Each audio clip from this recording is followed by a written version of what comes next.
আমার তো সবাই কি অবস্থা এই এলাকায় একটা কানও আসে না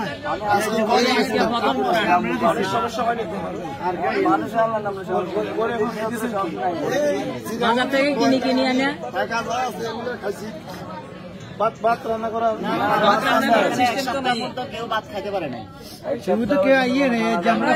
দমদমার উপরে উঠে আসছিলাম ঘরের ছাদের উপরে না দমদমা দিছি না ঘরে চালের উপরে চালের দমদমা হয় না ওই দমদমার উপরে যেটা ছিলিং বলে সেটা হ্যাঁ বের হয়ে যাবার রাস্তা নাই বুঝছেন কত কষ্ট মানে যখন ঘরের ভিতরে পানি এতটুকু হয়েছে তখন আমার কোলের ভিতরে এমন চিপতেছে আমি ছোট মোটো কই যাবো বুঝছেন এই তো কষ্ট করি তারপরে যাই প্রতিদিন সাঁতার গাড়ি এদিকে আসি লোকজনের ডাকি আপনার উত্তর করবে কেউ আসে না কত কষ্ট এখনো পানি এতটুকু কালকে রাতে আমরা খাওয়া চিন্তা করি